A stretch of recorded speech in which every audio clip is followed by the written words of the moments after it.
کوئی ولی نہیں بن سکتا۔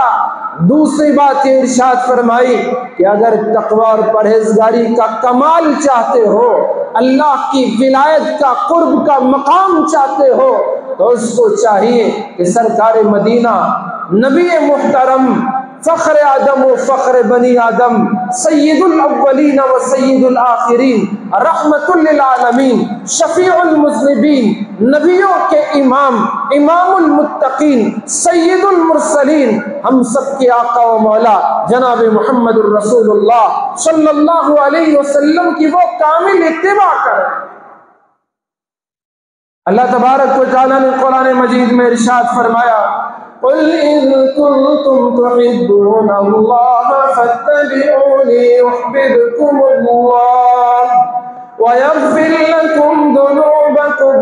اے میرے محبوب، آپ ارشاد فرما دیں، میرے بندوں سے آپ خطاب کر دیں، ان کنتم تحبون اللہ، اور اللہ کے بندو، اگر تمہیں اللہ سے محبت کرنی ہے، اگر تمہیں اللہ سے محبت کا دعویٰ ہے، فاتبعونی، میرے محبوب ارشاد فرما دے کہ وہ میری اتباع کرے، یعنی سرکار مدینہ جناب محمد الرسول اللہ صلی اللہ علیہ وسلم کی کامل اتباع کریں، آپ کے نقش قدم پر چلیں، آپ کے بتائے ہوئے راستے پر عمل کریں، آپ کی ایک ایک سنت کو دل و جان سے چاہ کر اس پر عمل کرے۔ رسول اکرم صلی اللہ علیہ وسلم نے ان لوگوں کو خوشخبری سنا دی جو قیامت میں جنت میں رسول اکرم صلی اللہ علیہ وسلم کے ساتھ رہنا چاہتے ہیں، آقا کا ساتھ اگر چاہتے ہیں، آقا کی معیت میں رہنا چاہتے ہیں، آقا کے قرب میں رہنا چاہتے ہیں، ان کے لیے خوشخبری ہے۔ حضور نے فرمایا، من احب سنتی، جس نے میری سنت سے محبت کی، فقد احبنی، اس نے مجھ سے محبت کی، ومن احبنی، اور جس نے مجھ سے محبت کی، کان معی فی الجنہ، وہ جنت میں میرے ساتھ ہوگا۔ اگر جنت میں اللہ کے نبی کے ساتھ چاہتے ہیں، دنیا میں ہر کوئی، ہر امتی کے دل میں بات آتی ہے کہ ہماری رسول اللہ صلی اللہ علیہ وسلم سے ملاقات نہ ہو سکی، ہم نے اپنی آنکھوں سے آقا کی زیارت نہیں کیا۔ اللہ نے ان لوگوں کے لیے راہ ہموار کر دیا ہے، کرو حضور کی سنت کی اتباع کرو، آپ کے نقش قدم پر چلو، آپ کے بتائے ہوئے راستے کو اختیار کرو، خدا کی قسم اللہ جنت میں حضور کا ساتھ عطا کرے گا۔ کان معی فی الجنہ، بغیر سنت کے، سنتوں کی اتباع کے بغیر، وَأَنَّ هَذَا صِرَاطِي مُسْتَقِيمًا فَاتَّبِعُوهُ، حضور کے راستے کو چھوڑ کر، آپ کی سنتوں سے منہ موڑ کر کوئی بھی ولی نہیں بن سکتا، متقی پرہیزگار نہیں بن سکتا، تقوی اور پرہیزگاری کا کمال حاصل نہیں کر سکتا۔ تیسری بات ارشاد فرمائی، آدمی اگر متقی بننا چاہتا ہے، تقوی کے اونچے مرتبے اور درجے پر پہنچنا چاہتا ہے، تو اس کو چاہیے کہ وہ حب جاہ کو چھوڑ دے، عہدہ حاصل کرنا، بلند مرتبہ حاصل کرنا، کہ مجھے اونچا مقام ملے، میرا نام اونچا ہو، عالی ہو، بڑا ہو، میری شان و شوکت ہو، بڑا عہدہ مجھے ملے، یہ بھاگ دوڑ انسان چھوڑ دے، اسی کو آخرت میں جگہ اور ٹھکانہ ہے۔ جو آدمی دنیا میں بڑا مقام حاصل کرنے کے پیچھے پڑ جائے، اس کی دنیا، اس کا دن رات، اس کا اٹھنا بیٹھنا مرتبے کے حصول کے لیے ہو، عہدہ پانے کے لیے ہو، مقام بلند حاصل کرنا اس کا اصلی مقصد بن جائے، تو پھر کیا ہوگا؟ قرآن مجید میں اللہ تبارک و تعالیٰ نے جو آخرت کا مقام اور اس کے بارے میں بیان فرمایا، اللہ نے ارشاد فرمایا، تِلْكَ الدَّارُ الْآخِرَةُ، وہ آخرت کا گھر، وہ اخروی ٹھکانہ، وہ بعد والا مقام، للذین، ان لوگوں کے لیے ہے، لا یریدون علوا فی الارض، جو زمین میں بلند مقام نہیں چاہتے، ولا فسادا، اور زمین میں بگاڑ اور فساد بھی نہیں چاہتے، ان کے لیے آخرت کا ٹھکانہ ہوتا ہے۔ حضرت محبوب سبحانی نے فرمایا، اگر آخرت میں بلند مقام حاصل کرنا چاہتے ہو، تقوی پرہیزگاری میں کامل بننا چاہتے ہو، تو یہ جو جاہ اور منصب ہے، عہدہ اور مرتبہ ہے، اس کی فکر چھوڑ دو۔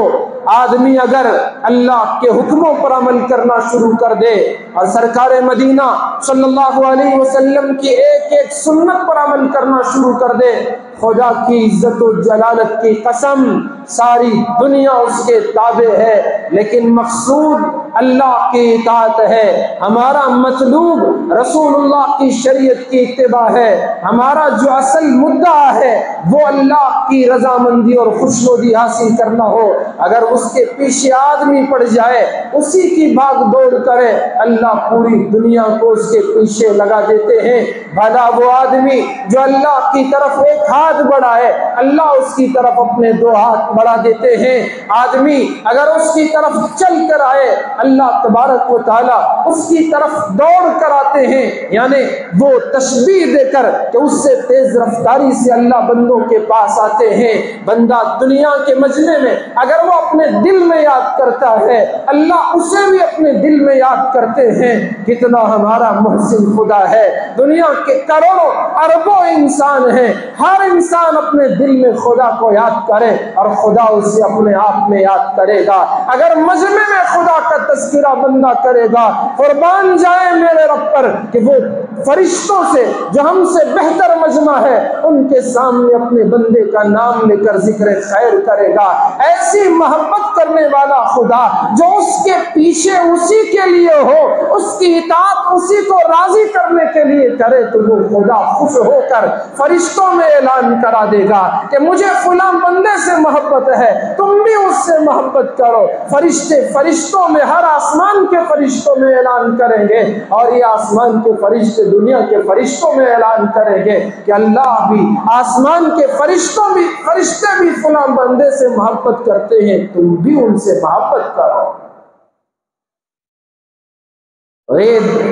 اللہ کی اطاعت و فرما برداری، اس کی بندگی اور رسول اکرم صلی اللہ علیہ وسلم کی سنتوں پر عمل کرنا، یہ کسی مرتبے کے لیے نہیں، اپنے مال کو خرچ کرنا کسی عہدے کو حاصل کرنے کے لیے نہیں، اپنا وقت لگانا کسی بڑے منصب پر اور کسی بڑے کرسی کو حاصل کرنے کے لیے نہیں، بلکہ سب کچھ اللہ کو راضی کرنے کے لیے اگر بندہ کرتا ہے تو اللہ اس کے مقام کو بلند فرما دیتا ہے۔ چوتھی بات حضرت محبوب سبحانی رحمت اللہ علیہ نے بتائی کہ جو آدمی کامل متقی بننا چاہتا ہے، اس کو چاہیے کہ اپنے مال کو بے جا خرچ نہ کرے، جہاں ضرورت ہو وہاں ہاتھ نہ روکے، اور جہاں ضرورت نہیں وہاں ضرورت سے زیادہ خرچ نہ کرے۔ اللہ تبارک و تعالیٰ بے جا خرچ کرنے والوں کو پسند نہیں فرماتے، ان اللہ لا يحب المسرفین، اور جو بے جا خرچ کرتا ہے اسے قرآن نے کہا کہ وہ شیطان کے بھائی ہیں، ان المبذرین کانوا اخوان الشیاطین۔ یہ بے جا خرچ کرنے والے، یہ تبذیر کرنے والے، اپنے مال کو بے دریغ پانی کی طرح بہا دینے والے، اللہ نے فرمایا کہ وہ شیطان کے بھائی ہیں، وہ شیطانی ایجنٹ ہیں۔ بھلا شیطانوں کو خوش کرنے کا کام کوئی کرے اور پھر وہ متقی پرہیزگار بن جائے، یہ دو باتوں میں ایسے ہی تضاد ہے جیسے رات اور دن میں تضاد ہے، اندھیرے اور اجالے میں تضاد ہے، اسی طرح آگ اور پانی میں جیسے تضاد ہے، اسی طرح بے جا خرچ کرنا اور تقوی پرہیزگاری، ان دونوں میں بھی تضاد ہے، یہ آپس میں ضدین ہے، اور دو ضد ایک جگہ جمع نہیں ہو سکتے۔ ضدان لا یجتمعان، دو ضد کبھی ایک جگہ نہیں ہو سکتے۔ پانی اور آگ کا جمع ہونا، دن رات کا ایک ساتھ ہو جانا، اجالے اور اندھیرے کا ایک ساتھ ہو جانا جیسے ناممکنوں میں سے ہے، اسی طرح شیطان کو خوش کرنا بھی ہو اور ساتھ ہی تقوی پرہیزگاری کی بات ہو، یہ ہو نہیں سکتا۔ ان المبذرین کانوا اخوان الشیاطین، اور اس کے بعد ارشاد فرمایا، پانچویں بات بتائی، جو آدمی متقی بننا چاہے، پرہیزگار بننا چاہے، اس کو چاہیے کہ وہ اپنے نظروں کی حفاظت کرے۔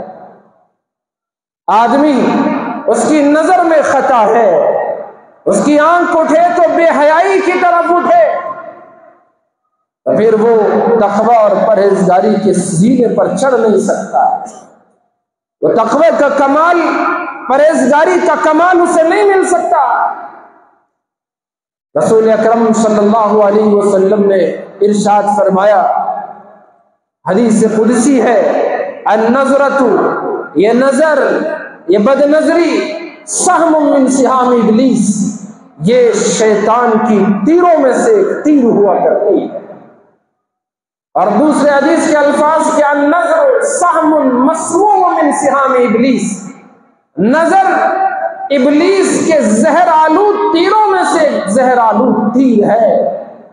پھر اللہ تبارک و تعالیٰ فرماتے ہیں، من ترکہا من مخافتی، جس کے دل میں میرا ڈر ہو، مجھے ڈر کر اگر کوئی ایسی نظر چھوڑ دیتا ہے، اپنے نظر کی حفاظت کر لیتا ہے، اللہ فرماتے ہیں ابدلتہ ایمانا، وہ نظر کو اپنی جو بندہ بچا لیتا ہے، سامنے سے کوئی حسین و جمیل خاتون آئی، لڑکی گزر رہی ہے یا کوئی عورت گزر رہی ہے، آدمی اسے دیکھ کر اپنی نظروں کی حفاظت کر لیتا ہے، نظروں کو نیچے کر لیتا ہے، قرآن کے حکم پر عمل کر لیتا ہے۔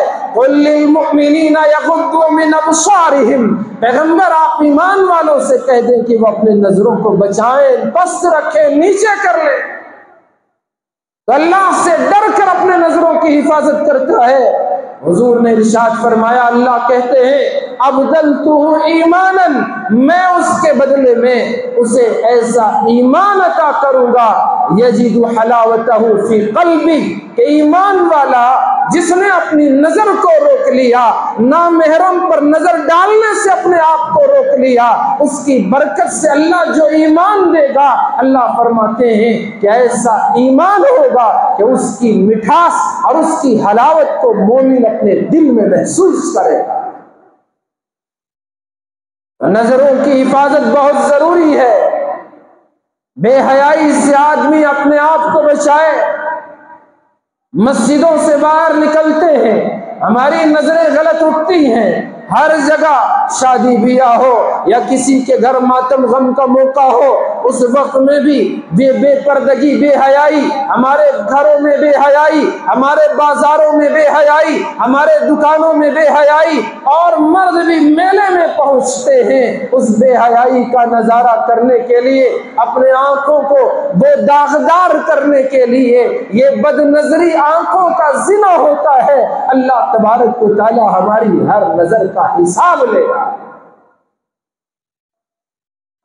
چھٹی بات غوث اعظم نے ارشاد فرمائی، کامل متقی بننا چاہتے ہو تو آدمی بدگمانی کرنے سے بچے، دوسروں پر بدگمان ہونا، اپنے آپ میں سوچ لینا کہ یہ ایسا ہے، یہ فلاں ہے، یہ فلاں کا آدمی ہے، یہ فلاں بولنے والا ہے، یہ ایسا، وہ ہمارے ساتھ یہ کر رہا ہے، پیچھے اسے سامنے سمجھ میں آئے نہ بھی آئے تو آدمی کسی کے بارے میں غلط گمان کر لیتا ہے۔ قرآن مجید سے ذرا پوچھیں گے کہ اس گمان کے بارے میں قرآن کیا کہتا ہے؟ قرآن مجھ سے اور آپ سے خطاب کر کے جھنجھوڑ کر کہتا ہے، یا ایھا الذین آمنوا اجتنبوا، اے مومنو بچو بچو، کثیرا من الظن، بہت سی بدگمانی سے بچو، یہ گمان کرنے سے بچو۔ کیوں؟ قرآن نے اس کی وجہ بھی بتائی، ان بعض الظن اثم، تم تو گمان کر رہے ہو حالانکہ تمہیں ایسے بھی گمان ہوتے ہیں، وہ گمان تو گناہ ہو جاتے ہیں۔ آدمی گمان کرتا ہے ویسے ہی جیسے خود ہوتا ہے۔ آدمی جس طرح سے اپنے آپ میں اس کے جو خیالات ہوتے ہیں، جو احساسات ہوتے ہیں، سامنے والے کے بارے میں بھی ایسا ہی سوچتا ہے۔ اگر کوئی چور ہے سامنے والے کو چور سمجھتا ہے، ڈاکو ہے سامنے والے کو ڈاکو سمجھتا ہے، کسی کے دل میں حسد اور جلن ہے سامنے والے کو بھی سمجھتا ہے کہ یہ میرا حاسد مجھ سے جلنے والا ہے۔ اور اللہ کے بندو، دل کو پاک رکھو گے تو سامنے والے کی بدگمانی سے بچ جاؤ گے۔ اللہ کے نبی علیہ السلام نے ارشاد فرمایا ایاک والظن، آپ نے فرمایا بچو، بدگمانی سے بچو، بدگمانی سے بچو۔ آپ نے ارشاد فرمایا کیونکہ یہ بدگمانی جو ہوتی ہے اکذب الحدیث، وہ سب سے زیادہ جھوٹی بات ہوتی ہے، اس لیے بدگمانی کرنے سے بچو۔ جیسے مشہور مقولہ ہے ظنوا بالمؤمنین خیرا، ایمان والوں کے ساتھ اچھا گمان کرو، اچھا ان کے بارے میں سوچو۔ ہمارے استاد نے ایک واقعہ بتایا کہ رات کا وقت تھا، وضو خانے پر دو لوگوں کی ملاقات ہوئی، تہجد کا وقت تھا، فجر سے پہلے کا سب سوئے ہوئے ہیں۔ ایک نے سوچا یہ تو مجھ سے بھی بڑا چور نکلا، دوسرے نے سوچا میں یہ سمجھ رہا تھا کہ رات کی تنہائی ہے، سب سوئے ہوئے ہیں اور اللہ کو منانے کا وقت ہے، میں تہجد کے لیے نکلا ہوں، اپنے لیے بھی ان سونے والوں کے لیے بھی دعا کروں، لیکن مجھ سے بھی زیادہ کتنا یہ اللہ کا نیک بندہ ہے، یہ تو مجھ سے پہلے وضو خانے پر تہجد پڑھنے کے لیے آ گیا، اللہ کے سامنے رونے کے لیے آ گیا۔ تہجد گزار نے چور کو تہجد گزار سمجھا، کیونکہ اس کے دل میں وہ بات تھی، اندر جو ہوتا ہے وہی دل کو بھی معطر کرتا ہے، دماغ کو بھی معطر کرتا ہے، سوچ پر وہی اس کا اثر ہوتا ہے، اس کے خیالات پر اس کا اثر ہوتا ہے، اس کی زبان پر اس کا اثر ہوتا ہے۔ لیکن جس نے چوری کے ارادے سے یہ سوچ کر کے رات کی تنہائی ہے، سب سوئے ہوئے ہیں، اب بڑا اچھا موقع ہے چوری کرنے کا، ڈاکہ ڈالنے کا، چرانے کا، اس سے اچھا موقع نہیں ہے، وہ سوچ کر چوری کے ارادے سے آیا۔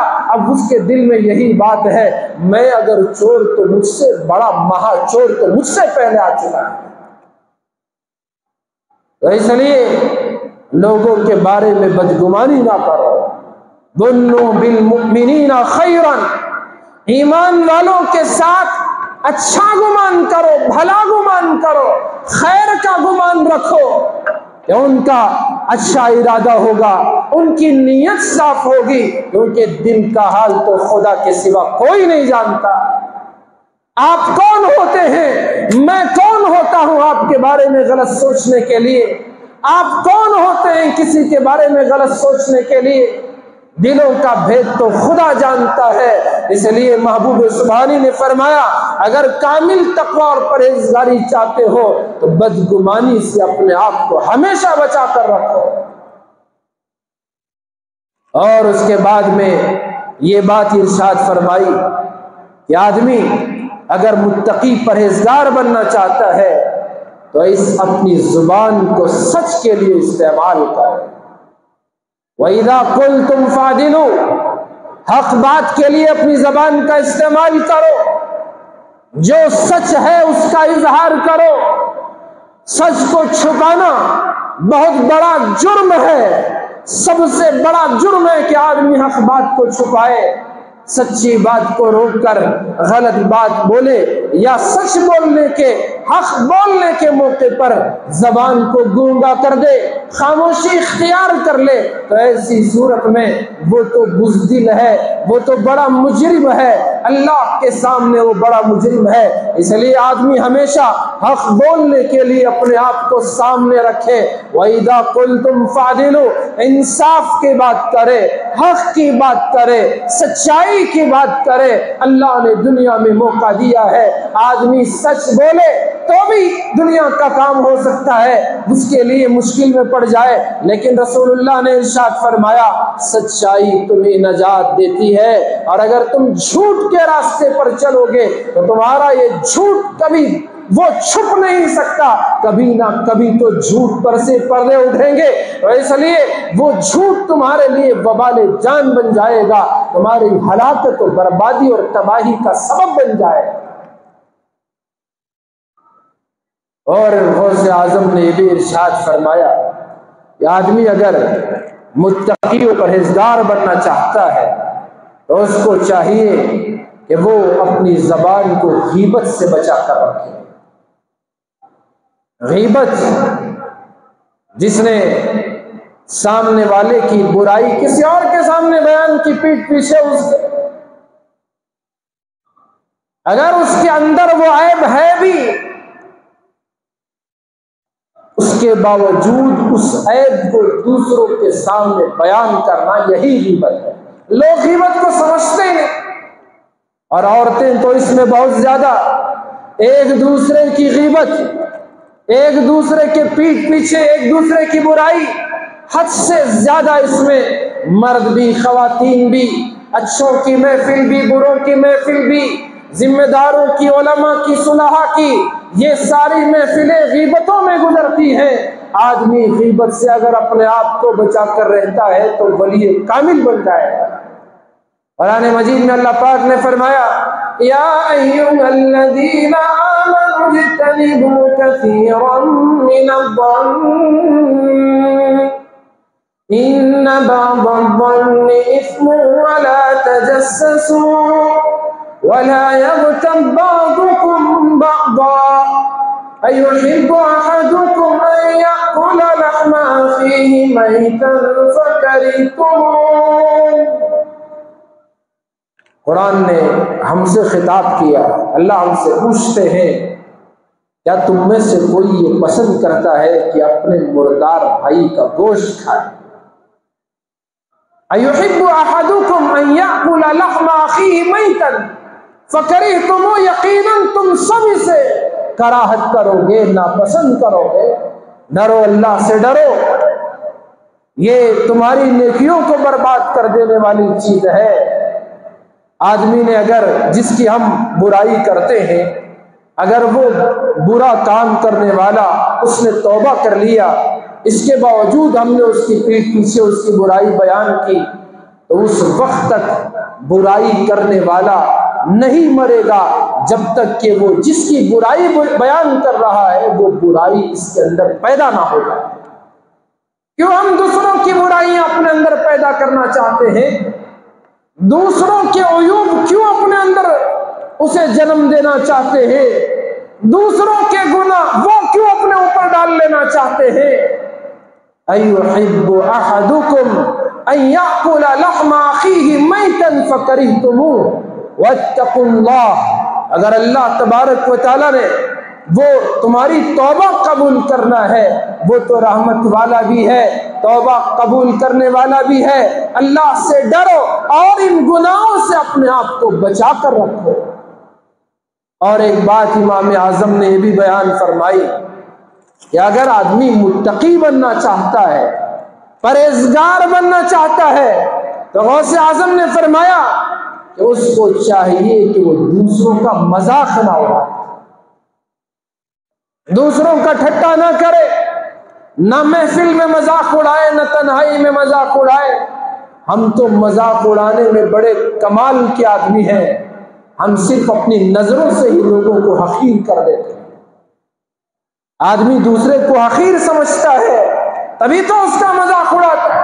قرآن میں اللہ نے فرمایا یا ایھا الذین آمنوا، اے مومنو، لا یسخر قوم من قوم، کوئی مردوں کی جماعت کسی دوسرے مردوں کی جماعت کو حقیر نہ سمجھے، ان کا ٹھٹا نہ کرے، مذاق نہ اڑائے۔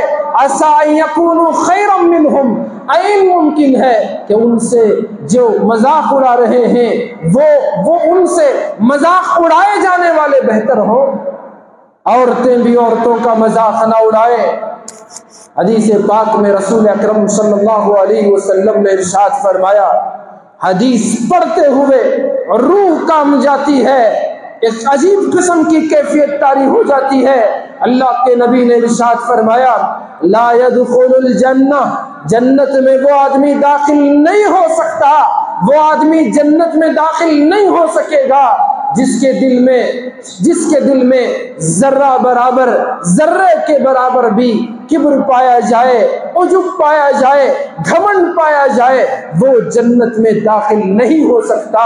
حضور نے ارشاد فرمایا بِحَسْبِ امْرِئٍ مِّنَ الشَّرِّ، آدمی کے خبیث ہونے کے لیے، آدمی کے شریر ہونے کے لیے یہ بات کافی ہے، آدمی کے شر کے لیے یہ بات کافی ہے کہ وہ اپنے دوسرے مسلمان بھائی کا مذاق اڑائے، اس کو حقیر سمجھے، یہی کافی ہے کہ اس کے اندر خباثت ہے اور شرارت موجود ہے۔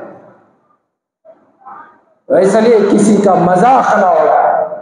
یہ اعمال جو شیخ اعظم غوث اعظم محبوب سبحانی نے فرمایا کہ ایمان اور تقوی کا کمال چاہتے ہو نمازوں کی پابندی کرو، ایمان اور تقوی پرہیزگاری کا کمال چاہتے ہو سنتوں کی پابندی کرو، ایمان تقوی پرہیزگاری کا کمال چاہتے ہو مال حلال طریقے سے کما کر اسراف میں خرچ نہ کرو اور ضرورت مندوں پر ہاتھ نہ روکو، اور اگر ولایت کا درجہ چاہتے ہو، کامل متقی پرہیزگار بننا چاہتے ہو تو تم اپنے آپ کو بدگمانی سے بچاؤ، اگر تم کامل ولی بننا چاہتے ہو تم اپنے آپ کو غیبت سے بچاؤ، تم کامل ولی بننا چاہتے ہو، متقی پرہیزگار بننا چاہتے ہو، غیبت سے بچاؤ اور جھوٹ سے اپنے آپ کو بچاؤ، سچائی کو اختیار کرو اور اپنی نظروں کی حفاظت کرو۔ ان سب اعمال کے ساتھ غوث اعظم نے ارشاد فرمایا کہ اگر یہ اعمال کی توفیق تم کو نصیب ہو رہی ہے تو اس کی وجہ سے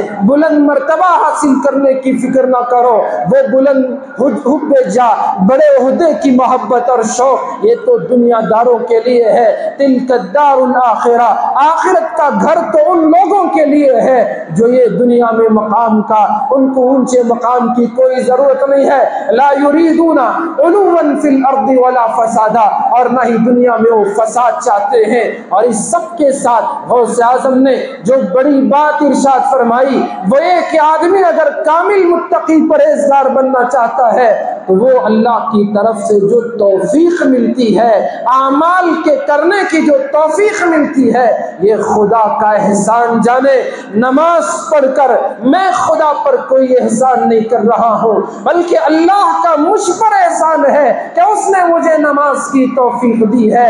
میں سچ بول کر میں اللہ پر احسان نہیں کر رہا بلکہ اللہ کا مجھ پر احسان ہے کہ سچ بولنے کی اس نے مجھے توفیق دی ہے۔ میں غیبت سے بچ کر اللہ پر احسان نہیں کر رہا، اللہ کا احسان ہے کہ اس نے مجھے غیبت سے بچنے کی توفیق دی ہے۔ میں بدگمانی سے بچ کر کوئی خدا پر میں احسان نہیں کر رہا ہوں بلکہ اللہ نے توفیق دی ہے کہ میں بدگمانی سے بچ رہا ہوں، میں بڑائی سے بچ رہا ہوں۔ اللہ کی توفیق سمجھے، میں اللہ کے نبی کے راستے کی اتباع کر رہا ہوں، اللہ کا احسان جانے، ہر توفیق پر اللہ کا احسان جانے۔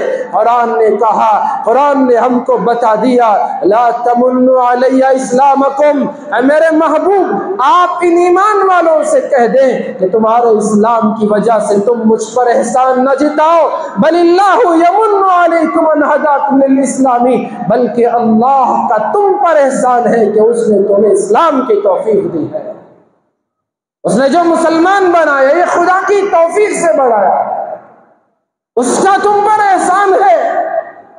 ہر عمل اللہ کا احسان ہے، خدا کی مرضی ہے، کیونکہ بندوں کے دل بین اصبعی الرحمن، اللہ کے رحمان کی دو انگلیوں کے درمیان میں ہوتے ہیں، وہ جس طرف چاہے اس کو بدل سکتا ہے، پلٹ سکتا ہے۔